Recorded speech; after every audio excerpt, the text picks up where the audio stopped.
Halo, perkenalkan kami dari kelompok 3 Kesehatan Mental kelas A yang beranggotakan Lisa Putri Ramadhani, Hani Lutfia, Ulfa Ramadia, Cynthia Aulia Rahmah, dan Aminah Hazaro Harahap, di mana kami akan menampilkan rancangan program kami mengenai upaya promotif terhadap kesehatan mental di Indonesia.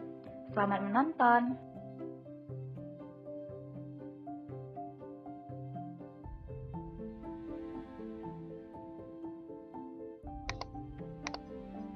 World Health Organization atau yang biasa disebut dengan WHO pada tahun 2016 mengindikasikan bahwa lebih dari 350 juta orang di dunia mengalami depresi dan diperkirakan akan semakin meningkat menjadi penyakit nomor 2 di dunia.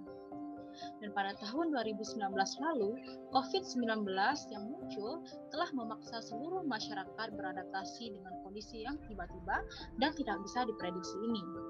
Situasi yang serba mendadak ini dapat memicu semakin tingginya tingkat depresi, bahkan pada mereka yang berusia 20 tahun ke atas.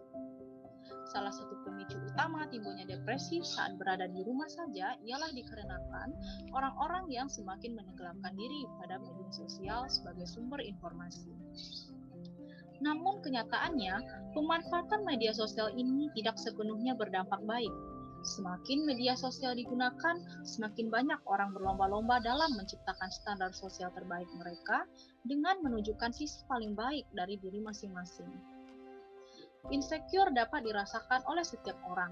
Akan tetapi, jika sering merasa tidak percaya diri, maka hal tersebut dapat mengakibatkan munculnya gangguan pada mental individu. Salah satu upaya yang dapat dilakukan untuk menghilangkan rasa insecure yang bahkan berujung kepada depresi ialah dengan melakukan penerimaan terhadap diri sendiri atau disebut dengan self-acceptance.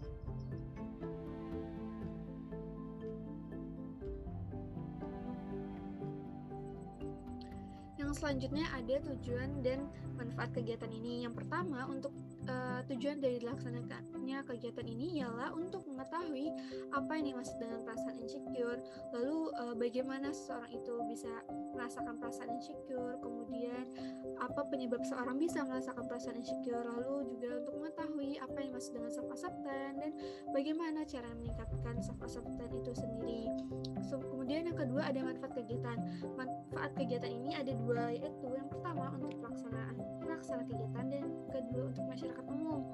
Untuk pelaksanaan kegiatan itu bertujuan untuk memenuhi tugas akhir mata kuliah kesehatan mental serta sebagai wadah untuk merealisasikan ilmu yang telah kami pelajari di Prodi Psikologi UNAN. Lalu sedangkan untuk masyarakat umum, kegiatan ini itu bermanfaat untuk menambah informasi bagi masyarakat mengenai pentingnya self-acceptance untuk kesejahteraan dan kesehatan mental mereka. Kemudian selanjutnya ada metode pelaksanaan. Nah, terlebih dahulu di sini ada kerangka dari permasalahan. Yang pertama, untuk membuat kegiatan ini tentu saja kami pertama kali melakukan persiapan. Kemudian setelah kami melakukan persiapan, dilakukanlah studi pendahuluan, lalu melakukan analisis situasi, kemudian menentukan rumusan masalah serta tujuan dan manfaat dari kegiatan yang akan dilaksanakan ini. Kemudian menentukan metode pelaksanaan kegiatan, bagaimana kriteria keberhasilannya, dan siapa sasaran dari kegiatan ini. Kemudian yang terakhir kami melakukan evaluasi. Lalu, bagaimana metode pelaksanaan dari kegiatan ini? Kegiatan ini dilaksanakan dalam bentuk sebuah kampanye untuk generasi muda usia remaja awal hingga dewasa awal pengguna sosial media dalam rangka meningkatkan self-acceptance mereka. Kampanye yang dilakukan ini akan ditampilkan di seluruh media sosial dan juga platform-platform yang ada, mulai dari Instagram, Facebook, Twitter, Spotify, hingga TikTok. Bertemakan Dear Myself, kampanye ini diharapkan dapat mendorong kaum muda untuk menerima segala kekurangan, kelebihan, dan apa adanya diri mereka agar tercapainya self-love yang optimal. Nah, pelaksanaan kampanye ini akan dilakukan dalam beragam bentuk, mulai dari video singkat, podcast, hingga poster menarik mengenai self-acceptance. Pada platform TikTok akan ditampilkan sebuah video pendek dengan durasi kurang lebih 1 menit yang menunjukkan bagaimana hal-hal negatif dan standar sosial yang kita tanamkan akan mempengaruhi bagaimana kita memandang diri sendiri.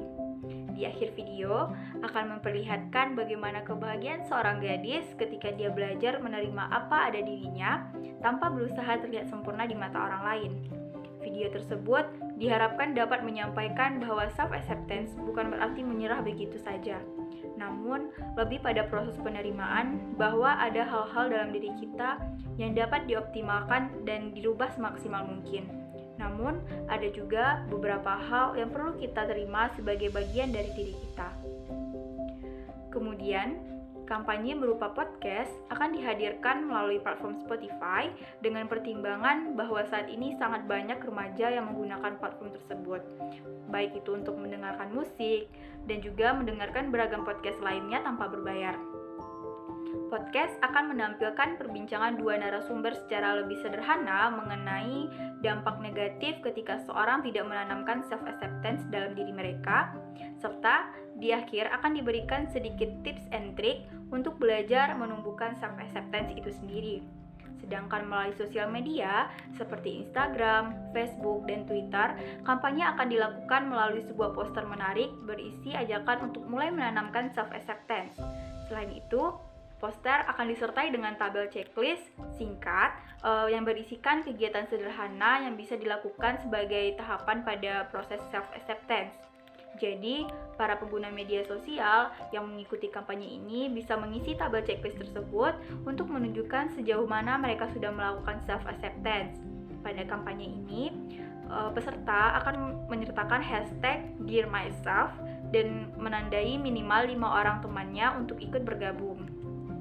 Sasaran dari kegiatan ini adalah para pengguna sosial media dan platform lain usia remaja awal hingga dewasa awal. Baiklah, materi selanjutnya tentang evaluasi dan kriteria keberhasilan.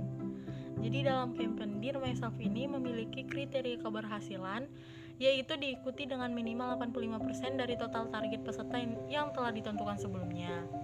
Target peserta sebelumnya itu ada 250 orang yang berpartisipasi dalam campaign ini.